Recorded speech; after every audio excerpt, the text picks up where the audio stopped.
Hello friends, എല്ലാവർക്കും മഴ തോരും മുമ്പേ എന്ന സീരിയലിൻ്റെ പുതിയൊരു എപ്പിസോഡിലോട്ട് സ്വാഗതം. അപ്പോൾ ഇന്നത്തെ എപ്പിസോഡ് തുടങ്ങുന്നത് നമ്മുടെ മാമച്ചൻ അങ്കിളും രേവതി കുട്ടിയും ടോണിയുടെ വീട്ടിൽ വന്നിരിക്കുകയാണ്. അതായത് ഷെറിൻ്റെ കുഞ്ഞ്, അതായത് മാമച്ചൻ്റെ മകൻ്റെ കുഞ്ഞാണല്ലോ ഷെറിൻ്റെ കുഞ്ഞെന്ന് പറയുന്നത്. അപ്പോൾ ആ കുഞ്ഞിനെ എവിടെ ഉപേക്ഷിക്കപ്പെട്ടു. അപ്പോൾ ആ കുഞ്ഞിനെ കണ്ടെത്താനുള്ള ശ്രമത്തിലാണ് മാമച്ചൻ അങ്കിളും കുടുംബവും. അപ്പോൾ അതിലേക്ക് വേണ്ടിയിട്ടാണ് ടോണിയെ കാണാൻ വന്നത്. ടോണി എന്ന് പറയുന്ന ഷെറിൻ്റെ ഹസ്ബൻഡാണ്. അപ്പോൾ ടോണി ഷെറിനെ ഉപേക്ഷിച്ചിരിക്കുകയാണ്. ഷെറിനെ തലയ്ക്ക് സുഖമില്ലാത്തതിനാൽ അങ്ങനെ അവർ വീട്ടിൽ വന്ന അന്വേഷണങ്ങളൊക്കെ തുടങ്ങുകയാണ്. അപ്പോൾ ടോണിയോട് പേഴ്സണലായിട്ട് കുറച്ച് കാര്യങ്ങളൊക്കെ സംസാരിക്കണമെന്ന് പറയുകയാണ്. അങ്ങനെ അവർ മാറി നിന്ന് സംസാരിക്കുകയാണ്. ടോണിയുടെ അപ്പച്ചനും അമ്മച്ചിയും അപ്പുറത്ത് നിൽപ്പുണ്ടായിരുന്നു. അപ്പോൾ എന്നിട്ട് കാര്യങ്ങളൊക്കെ ചോദിക്കുകയാണ്. അപ്പോൾ ടോണി നിങ്ങൾക്ക് എന്താണ് അറിയേണ്ടതെന്ന് ചോദിക്കുകയാണ്. അപ്പോൾ മാമച്ചൻ അങ്കിൾ പറഞ്ഞു തുടങ്ങുകയാണ്, എനിക്കൊരു മകനുണ്ടായിരുന്നു. അപ്പോൾ മകൻ ഒരു ആക്സിഡൻറ്റ് ഈ 2-3 വർഷങ്ങൾക്ക് മുമ്പ് മരിച്ചുപോയി. ഏകദേശം ഒരു 4 വർഷം ആകുമെന്നൊക്കെ പറയുകയാണ്. അപ്പോൾ ടോണിക്ക് അത് കേൾക്കുമ്പോൾ ഒരു വിഷമം വരികയാണ്. പിന്നെ ഒരു മോളുള്ള ജർമ്മനിയിലാണ്. അപ്പോൾ അവൾ ഇങ്ങോട്ടൊന്നും വരത്തൊന്നുമില്ല എന്നൊക്കെ പറയുകയാണ്. മാമച്ചൻ അങ്കിൾ ഷെറിൻ്റെ കഥ തന്നെയാണ് എടുത്തിടുന്നത്. അപ്പോൾ ഞങ്ങൾ ഈ അടുത്ത സമയത്ത് ഒരു വീട്ടിൽ പോയിരുന്നു. അപ്പോൾ ആ കുട്ടി കണ്ട പാടെ തന്നെ ഞങ്ങളോട് അലറി വിളിക്കുകയാണ്, എൻ്റെ മകൾ എവിടെ എന്നുള്ള രീതിയിൽ. അപ്പോൾ ഇതൊക്കെ കേട്ടപ്പോൾ നമുക്ക് ഷോക്കായി പോയിരിക്കുകയാണ്. അപ്പോൾ ആ കുട്ടിക്ക് വിവാഹത്തിന് മുമ്പ് ഒരു കുഞ്ഞുണ്ടായിരുന്നു. അതെല്ലാം മറച്ചു വെച്ച് ഒരു വിവാഹം കഴിപ്പിക്കുകയാണ് ഉണ്ടായത്. പക്ഷേ അതിൻ്റെ ഭർത്താവ് ഉപേക്ഷിച്ച് പോവുകയാണ് ഉണ്ടായത്. അപ്പോൾ ആ കുട്ടിയുടെ വിവരമൊന്നുമില്ല. അപ്പോൾ ആ കുട്ടിയുടെ കാര്യം വളരെ കഷ്ടം തന്നെ എന്നുള്ള രീതിയിലൊക്കെ സംസാരിച്ച് തുടങ്ങുകയാണ്. അപ്പോൾ ടോണിക്ക് എന്തോ സംശയം തോന്നുകയാണ്. തൻ്റെ ജീവിതമായിട്ട് സാദൃശ്യമുള്ളൊരു കഥയാണല്ലോ ഇയാൾ പറയുന്നത്. അപ്പോൾ ടോണി പറയുകയാണ്, എൻ്റെ ജീവിതം ഇതുപോലെ സാദൃശ്യമുള്ളതാണ് നിങ്ങൾ ഈ പറഞ്ഞ കഥയുമായിട്ട്. അപ്പോൾ എനിക്ക് ഇങ്ങനെയാണ് സംഭവിച്ചിരുന്നത്. അപ്പോൾ ഞാൻ അവളെ വിവാഹം കഴിച്ചുകൊണ്ട് ഞാൻ ഗൾഫിലായിരുന്നു ജോലിയൊക്കെ. അപ്പോൾ അവളെ അവിടെ കൊണ്ടുപോയി. ആദ്യമൊക്കെ ഒരു വർഷം ഒരു കുഴപ്പമില്ലായിരുന്നു. പിന്നീടാണ് അറിയുന്നത് അവൾക്ക് തലയ്ക്ക് സുഖമില്ലാത്തുള്ള ഒരു രീതിയാണെന്ന്. അപ്പോൾ ആദ്യത്തെ ഒരു വർഷം നമ്മൾ അവിടെ നിന്ന ശേഷം തിരിച്ച് നാട്ടിൽ വന്നു. അപ്പോഴത്തേക്ക് അവൾ വീട്ടിൽ പോകണമെന്ന് ശാഠ്യം പിടിച്ചു. അങ്ങനെ വീട്ടിൽ പോയി. അപ്പോഴത്തേക്ക് അവൾ ഉപേക്ഷിച്ചെന്ന് പറഞ്ഞ കുട്ടി, അവൾ പ്രസവിച്ച കുട്ടി ഒരു അനാഥാലയത്തിലാക്കിയിരുന്നു അവളുടെ വീട്ടുകാരും കൊണ്ട്. അങ്ങനെ അവൾ അനാഥാലയത്തിൽ ചെന്ന് നോക്കിയപ്പോൾ ആ കുട്ടിയെ കാണാനില്ല. അങ്ങനെ അവളുടെ മാനസിക നില തെറ്റുകയും തിരിച്ച് എൻ്റെ കൂടെ ഗൾഫിൽ വന്ന ശേഷം അവൾക്ക് ആകെപ്പാടെ ഒരു ഡിപ്രഷനായിരുന്നു. അങ്ങനെ ഒരു സൈക്കാട്രിസ്റ്റിനെ കാണിച്ചു. അപ്പോഴാണ് കാര്യങ്ങളൊക്കെ ഏകദേശം ഞാൻ അറിയുന്നത്. അപ്പോൾ എന്നെ ചതിച്ചൊരു ഭാര്യയെ ഞാൻ നോക്കേണ്ട ആവശ്യമില്ലല്ലോ, അതുകൊണ്ട് ഞാൻ അവളെ ഉപേക്ഷിച്ച് പറയുകയാണ്. അപ്പോൾ മാമച്ചൻ അങ്കിളും പറയുകയാണ്, അതെ നിങ്ങളെ ചതിച്ചൊരു ഭാര്യ ഒരിക്കലും നിലനിർത്തിക്കൊണ്ട് പോകണ്ട, നിങ്ങൾ ചെയ്തതാണ് ശരിയെന്ന് പറയുകയാണ്. അപ്പോൾ രേവതി കുട്ടി ചോദിക്കുകയാണ്, ആ കുട്ടി എവിടെയാണെന്നുള്ളത് അറിയാമോ എന്ന് ചോദിക്കുകയാണ്. എനിക്കറിയില്ല, അവർ ആദ്യം ഒരു അനാഥ മന്ദിരത്തിലായിരുന്നു, പിന്നീട് അവിടെ നിന്ന് മാറ്റിയെന്നൊക്കെയാണ് അറിഞ്ഞത്. ഞാൻ കൂടുതൽ കാര്യങ്ങളൊന്നും അന്വേഷിച്ചില്ല എന്നൊക്കെ പറയുകയാണ്.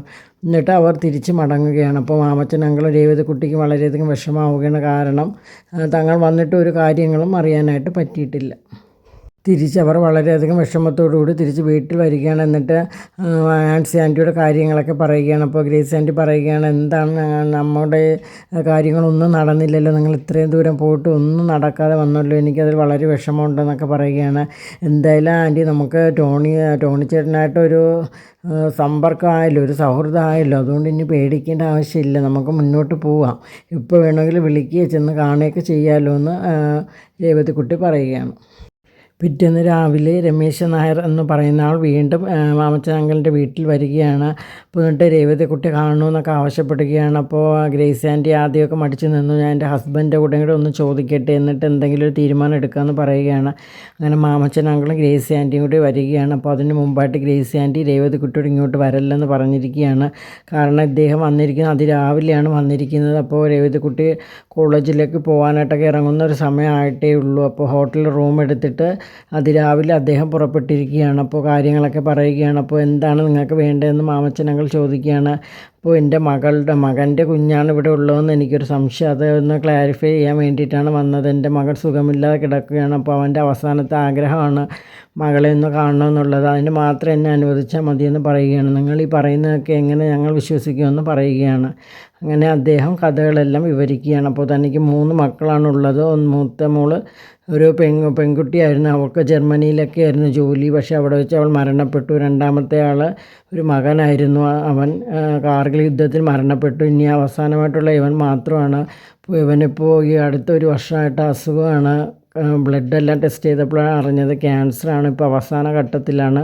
ഇവിടെ തിരുവനന്തപുരം RCCയിലാണ് അപ്പോൾ അവസാനമായിട്ട് അവൻ പറഞ്ഞ ആഗ്രഹമാണ് തൻ്റെ മകളെ ഒന്ന് കാണണമെന്ന്. അതിന് വേണ്ടിയിട്ടാണ് ഞാൻ ഇത്ര പ്രായമായിട്ടും ഇങ്ങനെ നടക്കുന്നതെന്നൊക്കെ അദ്ദേഹം പറയുകയാണ്. അപ്പോൾ എൻ്റെ മകനൊരു അബദ്ധം പറ്റിയാണ്. അപ്പോൾ ഞങ്ങൾ പേര് കേട്ട തറവാട്ടിലുള്ളവരാണ്. അപ്പോൾ ഞങ്ങളെ 2 തലമുറയ്ക്കുള്ള ഞാൻ സമ്പാദിച്ചിട്ടിട്ടുണ്ട്.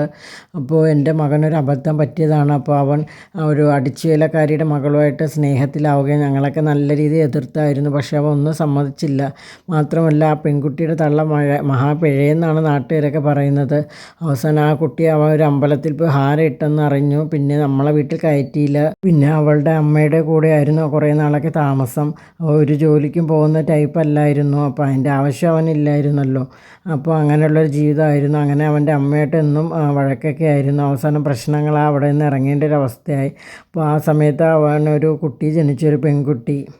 അങ്ങനെ അവ അവിടെ നിന്ന് ഇറങ്ങുകയായിരുന്നു. പിന്നീട് അവർ തമ്മിൽ ഭയങ്കര പ്രശ്നങ്ങളൊക്കെ അവർ വേർപിരിയാനുള്ളത്. പിന്നെ നാട്ടുകാരുടെയും ബന്ധുക്കളുടെയും പോലീസിൻ്റെയൊക്കെ സഹായത്തോടു കൂടി കുറച്ച് പൈസ കൊടുത്ത് ഒതുക്കുകയാണ് ചെയ്തത്. പിന്നെ അവരെക്കുറിച്ച് ഒരു വിവരങ്ങളൊന്നും ഇല്ലായിരുന്നു.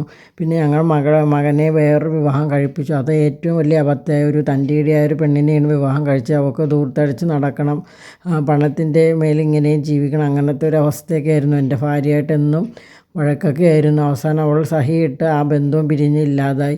എൻ്റെ ഭാര്യയെ മരിച്ചു ഇപ്പോൾ 6 വർഷത്തോളമായെന്നൊക്കെ പറയുകയാണ്. ഇനി എനിക്ക് ആകെ അവശേഷിക്കുന്നത് എൻ്റെ മകൻ മാത്രമാണ്.